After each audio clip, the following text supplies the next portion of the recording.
हाँ तो साथियों, नमस्कार। दिग्गज एकेडमी के डिजिटल प्लेटफॉर्म पर मैं महेंद्र कुमार आपका हार्दिक अभिनंदन एवं स्वागत करता हूँ। देखिए, हमारे जो समसामयिक विषय है उसके अंदर हम यूपीएससी आरपीएससी संबंधित जो भी एग्ज़ाम्स होते हैं और जो भी अखिल भारतीय सेवाएं हैं, केंद्रीय सेवाएं हैं और राज्य की जो सेवाएं हैं, उसमें जहाँ जहाँ भी करंट हमारे लिए उपयोग में है, जहाँ पर कोशिश हो कि जो एग्ज़ाम ऑब्जेक्टिव टाइप एग्ज़ाम होते हैं उसमें एक फैक्ट्स का बहुत बड़ा बोलबाला होता है, चीज़ें पूछ ली जाती है घुमा फिरा के। जो भी आपके करंट में चीज़ें होती हैं, उन करंट के थोड़े परिदृश्य से हटकर चीज़ें पूछने का आजकल जो एग्ज़ामिनर हैं उनका एक माइंडसेट हो चुका है। उसी की तर्ज पे हमने ये 10 से 15 मिनट के लेक्चर्स बनाने का जो है वो शुरुआत की है। आप यूट्यूब पे इसमें विविध प्लेलिस्ट में जाकर आप इसको सर्च करेंगे तो ये आपको मिल जाएगा। करंट में डेली 2 या 3 चीज़ें डलेंगी। महीने की कंपाइलेशन के लिए हम अलग से काम कर ही रहे हैं। इस प्रकार से हमारा ये प्रयास रहेगा। आज जो चर्चा का विषय है वो है हॉर्मुज़ जल डमरू मध्य या हॉर्मुज़ स्ट्रेट, उसके ऊपर बात करेंगे। पिछले 10-12 दिन से ये चर्चा का विषय बना हुआ है। हम इसकी अवस्थिति स्थिति को जानेंगे, वर्तमान समीकरणों को समझने का प्रयास करेंगे। तो हम समझते हैं इमेज जो है वो हमारे जो कंप्यूटर ऑपरेटर्स हैं उन्होंने थोड़ी एआई इमेज बनाई है। भारत और दुनिया का सबसे महत्वपूर्ण तेल मार्ग ये जो है हार्मुज स्ट्रेट कहलाता है। थोड़ा सा बस बेसिक सा इतिहास समझेंगे, बेसिक चीज़ का भूगोल समझेंगे, कंटेंट क्या क्या है इसको 10 से 12 मिनट में समाप्त करने का प्रयास करेंगे। साथियों, आगे देखते हैं। सबसे पहले आपसे इसका भूगोल जान लें कि भाई भूगोल क्या है इसका, ये कहाँ कहाँ अवस्थित है, तो उसको देख लेते हैं। तो देखेंगे कि साहब ये यूनाइटेड अरब स्टेट यानी कि ये जो आपके सऊदी अरब वाला जो क्षेत्र है और ईरान वाला क्षेत्र है, वहाँ पर ये इस जगह पर ये देखने को मिलता है। ये क्या है कि जो आपके पर्शियन गल्फ़ है या फ़ारस की खाड़ी है, उसको यहाँ पर ओमान की खाड़ी और अरब सागर से जोड़ने का प्रयास करता है। ये यहाँ पर एक छोटा सा 20 से 25 किलोमीटर कहते हैं, कुछ 95 किलोमीटर कहते हैं, अलग-अलग रेंज है। ये यहाँ पर अवस्थित है। चूँकि यहाँ पर भारत के साथ इसका संबंध जोड़ने का हमने प्रयास किया है। वर्तमान समय में हम देखें तो जो तेल की किल्लत, गैस की किल्लत, एलपीजी, सीएनजी, एलएनजी और यहाँ पर पेट्रोल, डीज़ल की जो डिमांड एंड सप्लाई है वो थोड़ी-सी कम हो गई है। आपको अच्छी तरह से ये पता है कि जो ईरान है उसने आपके उस जो स्ट्रेट है, हार्मुज़ स्ट्रेट है, उसके अंदर नीचे की तरफ समुद्र में जाकर कुछ पनडुब्बियाँ बिछा दी है और वहाँ पर माइंस लगा दी है। और माइंस लगाने के साथ ही ये मैसेज देने का प्रयास किया गया है इज़राइल, अमेरिका को कि भई ठीक है, हम कंट्री जो है वो किस प्रकार से कम हैं, लेकिन विश्व की जो तेल आपूर्ति है वो हम या गैस की आपूर्ति है हम उसको किस प्रकार से बाधित करेंगे। जिस प्रकार से आप हमारे पे जो अटैक करके साबित करना चाहते हैं, वैसे ही हमारे पास जो संसाधन हैं उसको हम रोक के विश्व के अंदर किस प्रकार से एक प्रयास कर रहे हैं कि भाई जो बात है, हम यहाँ ये समझने का प्रयास करेंगे कि अगर पूरे भारतवर्ष में देखें तो जो भी चीज़ बना के पका के जो खाई जाती है या किसी रेस्टोरेंट में बेची जाती है, या जिस भी प्रकार से हम जो आज घर में गैस देखते हैं, एलपीजी है, हम गाड़ियों में देखते हैं तो सीएनजी है, पीएनजी जो अभी वर्तमान में भारत सरकार का बहुत योगदान होने वाला है पीएनजी के जो पाइप नेचुरल गैस है उसके रूप में।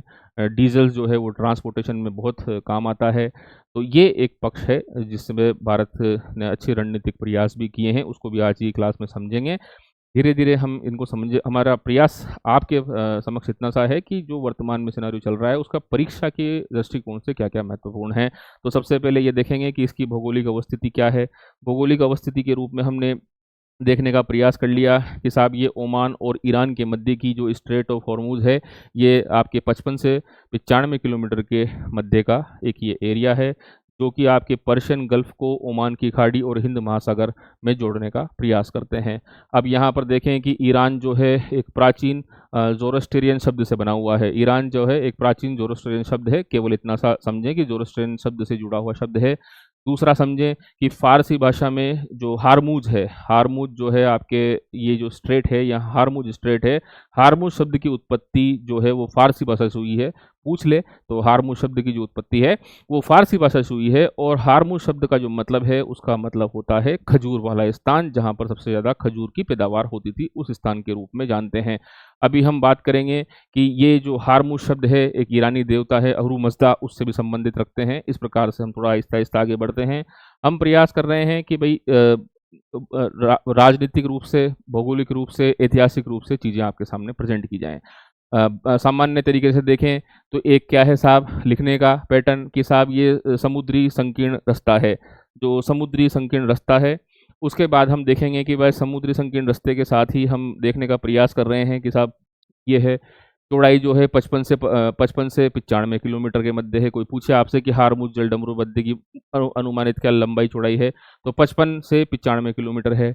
ये ईरान और अरब प्रायद्वीप के मध्य अवस्थित है। अभी जैसा मैंने मैप में बताया कि ऊपर ईरान है और नीचे अरब प्रायद्वीप ओमान के आसपास स्थित है। फारस की खाड़ी, मैंने बताया फारस की खाड़ी को ओमान की खाड़ी तथा अरब सागर से जोड़ता है। फारस की खाड़ी को ओमान की खाड़ी से और अरब सागर से जोड़ता है। वैश्विक तेल, जो विश्व का तेल है, जिसे हम कुछ भी कह सकते हैं, केरोसिन कह सकते हैं, पेट्रोल कह सकते हैं, डीजल कह सकते हैं, तो वैश्विक तेल हुआ, एलएनजी हुआ, सीएनजी हुआ, एलपीजी हुआ, निर्यात का एक महत्वपूर्ण मार्ग बना हुआ है।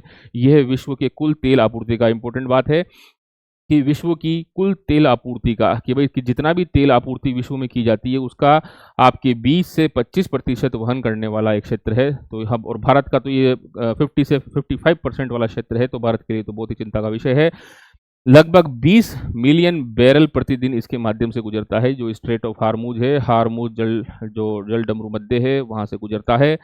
और प्रमुख तेल निर्यातक देश कौन कौन से हैं, तो साहब सऊदी अरब है, उसके बाद ईरान है, इराक है, कुवैत है, यूएई है और कतर है। मतलब ये वाला जो क्षेत्र है जिसमें सऊदी अरब हो गया, ईरान हो गया, इराक हो गया, यूएई हो गया, कतर हो गया, यहाँ से हमें जो तेल है और गैस है इसकी सप्लाई होती है। चूंकि अभी वर्तमान में अशांति का माहौल बना हुआ है, क्या कारण है कि ईरानी संसद ने ये निर्णय लिया कि हम जो हार्मुज जल संधि है उसको रोकेंगे और वैश्विक आपूर्ति को बाधित करेंगे। इस प्रकार का क्या काम हुआ है अमेरिका के द्वारा वो देखेंगे। इस क्षेत्र से जो तेल प्राप्त होता है वो भारत को प्राप्त होता है, चीन को प्राप्त होता है, जापान को, दक्षिण कोरिया को, यहाँ से गैसेस और आपकी तेल जो है यहाँ से इन देशों को निर्यात किया जाता है। आगे देखेंगे कि तात्कालिक क्या कारण है, 7 से 8 दिन पहले क्या कारण हुए हैं, तो ये समझें कि यूएसए के द्वारा ऑपरेशन मिडनाइट हैमर किया गया है। किसके ऊपर? ईरान के ऊपर। कहानियां बहुत सारी है, केवल हम यहाँ पर बेसिक चीज़ों को समझ रहे हैं। ऑपरेशन मिडनाइट हैमर किया गया है अमेरिका के द्वारा।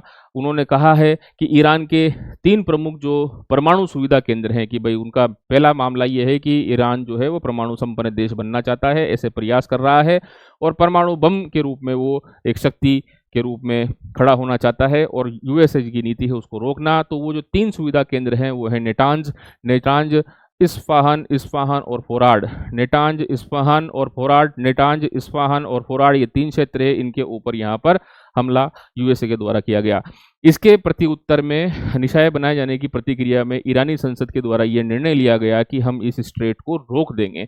और आप देखेंगे शेयर मार्केट में उछाल चल चुका है, जो महंगाई जो चीज़ें हैं उनकी जमाखोरी शुरू हो चुकी है, ट्रांसपोर्टेशन कॉस्ट बढ़ने वाली है। ये तो हुआ निर्यात से संबंधित पक्ष भारत को। यहाँ से जो निर्यात मतलब आयात से संबंधित पक्ष, भारत से भी पेरिशेबल गुड्स जो हैं, आप जो सब्जी कहते हैं, छोटे मोटे चीज़ें कहते हैं, वो भी इराक को सप्लाई होती है, वो भी यहाँ पर बाधित हुई है। यहाँ पर समझने का विषय है कि एक ऐसा संकट आन चुका है मतलब पूरे विश्व में, और ये कहें कि दक्षिणी एशिया में, कि सभी लोग जो हैं वो पेट्रोल से, डीजल से, एलपीजी से, सीएनजी से, इन सब चीज़ों से प्रत्यक्ष और अप्रत्यक्ष रूप से जुड़े हुए हैं। आम आदमी के बीच की बात है। अब यहाँ पर परीक्षा उपयोगी है कि यूएसए ने ऑपरेशन मिडनाइट हैमर के अंदर कौन कौन से सैन्य साधन यूज़ किए, तो B-2 स्टील्थ बॉम्बर्स बहुत ही चर्चा में है। अगली 2-4 क्लासों में हम बताएंगे कि B-2 स्टील्थ बॉम्बर्स का क्या प्रयोग है। ये सैन्य संसाधन यूज़ किए गए हैं।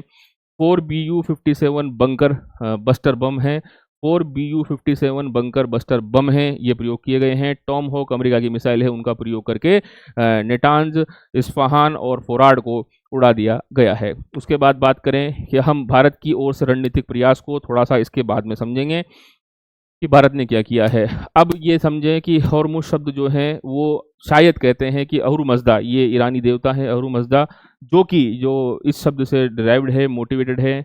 ये जो अहुरमज़दा है वो ज्ञान, प्रकाश और अच्छाई के देवता के रूप में माने जाते हैं ईरान में। वहीं वहाँ के जो लोकल देवता हैं उसमें इनको हर मोग यानी कि खजूरों के स्थान भी कहा गया है। मतलब सीधी सीधी अर्थ पूछ ले कि अहुरमज़दा का संबंध किससे है, तो हॉर्मुज से है। या अहुरमज़दा का क्या अर्थ होता है कि खजूरों वाला स्थान होता है, सॉरी हारमुज का क्या अर्थ होता है? तो ये खजूरों वाला स्थान होता है। अब यहाँ पर हम एक बहुत अच्छे इतिहासकार ने ये कहा है कि अगर पूरी दुनिया एक अंगूठी होती तो हारमुज बिना शक उसका सबसे कीमती नगीना होता। क्या कहा गया है कि अगर पूरी दुनिया एक अंगूठी के रूप में मान ली जाए तो हारमुज बिना किसी शक के उसका एक कीमती और बेशकीमती नगीना होता। इसलिए इतना इतिहास से ही इसका महत्वपूर्ण है, इसलिए थोड़ा-सा पढ़ना हमारे लिए आवश्यक है। यहाँ पे समझें तो अब हम समझेंगे कि साहब ये सीएनजी क्या है, आरएनजी क्या है, एलपीजी क्या है, एलएनजी क्या है। सिंपल सी बात है कि जैसे आप गोबर गैस देखते हैं, नेचुरल गैस है, नालियों में निकलने वाली गैस है, वो नेचुरल गैस है। कोई सड़े-वड़े जो आप देखते हैं वो नेचुरल गैस है। जब इनको प्रोसेस करके हम भर देते हैं एक तरल के रूप में तो ये एलपीजी हो जाती है। पाइप के रूप में भर देते हैं तो ये पीएनजी हो जाती है। गाड़ियों के अंदर अब हम भरते हैं, उसके अंदर कंप्रेस्ड करके भरते हैं तब ये सीएनजी होती है। सारी ही गैसें हैं, पेट्रोल डीजल का आपको अच्छे से पता है। अब हम यहाँ पर समझने का ये प्रयास करेंगे कि भाई इस पूरी परिस्थिति में वर्तमान समय पर जो ये जल डमरू मध्य है होर्मुज, उसमें भारत के पक्ष में क्या बातें हैं। अब भारतीय प्रधानमंत्री जी ने और विदेश मंत्री जी ने, रक्षा मंत्री जी ने इस विषय को बहुत ही गहनता से लेने का प्रयास किया है। हम रोज 3-4-5 दिन से पेपर में देख रहे हैं कि एलपीजी की हमारे पास कोई किल्लत नहीं है, स्टॉक्स हमारे पास भरे हुए हैं, तेल है उनकी कीमतें भी अभी बढ़ी नहीं हैं, गैस है उनकी कीमतें भी बढ़ी नहीं हैं। स्टॉक्स जो है भारत सरकार ने पूरा समुचित अनुपात में जमा किया हुआ है। बाज़ार में अफरा-तफरी नहीं हो उस लिए भी जो सरकार है उसने अच्छा सा प्रयास किया हुआ है। और अब कहानी ये है कि साहब खुशी की बात ये है कि आज ही से ठीक 2 दिन पहले ईरान के जो विदेश मंत्री हैं उन्होंने ईरान ईरान अब्बास अरागची ने ईरान के विदेश मंत्री ने अब्बास अरागची ने एक खुली घोषणा की है कि भारत सहित 5 मित्र देशों के जहाज़ों को रणनीतिक होर्मुज जल डमरू मध्य से, मतलब जिस क्षेत्र में ये जहाज़ ऐसे फंसे हुए हैं कि वहाँ से उनको निकासी की छूट प्रदान की जाएगी। हमारे लिए इम्पोर्टेंट बात ये है कि इन 5 देशों में भारत, रूस, चीन, इराक और पाकिस्तान वाले क्षेत्र में ईरान जो है वो चाहे तेल हो, चाहे गैस हो, उनकी आपूर्ति को बाधित नहीं करेगा।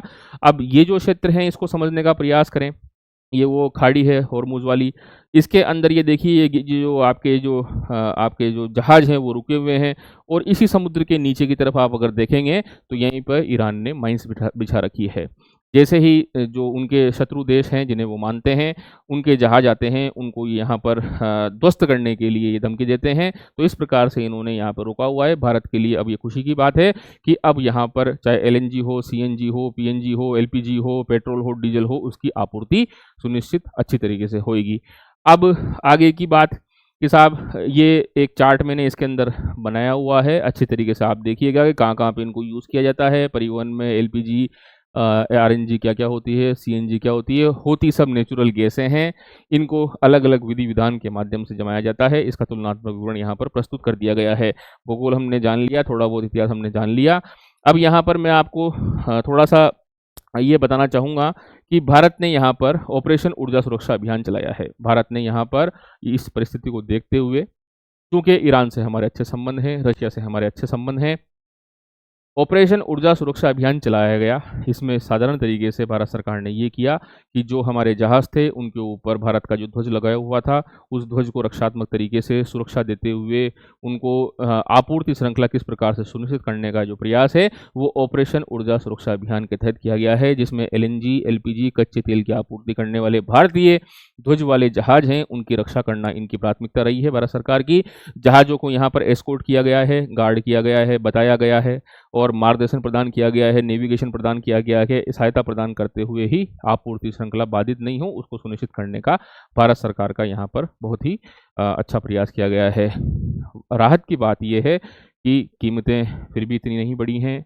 हम देख रहे हैं कि जो गैस है उसकी सप्लाई 15 से करीब 20 दिन 22 दिन हो चुकी है। तो वर्तमान समय में हम इसको करंट परिप्रेक्ष्य में परीक्षाओं में जो सवाल आ सकते हैं, हारमुज जल डमरू मध्य किन किन के मध्य है उनका आप जवाब अब दे सकते हैं। किस कारण से ये बंद हुआ उसका आप जवाब दे सकते हैं। उसके बाद वर्तमान समय में कौन कौन से भारत सरकार के द्वारा प्रयास किए गए हैं उनका आप जवाब दे सकते हैं।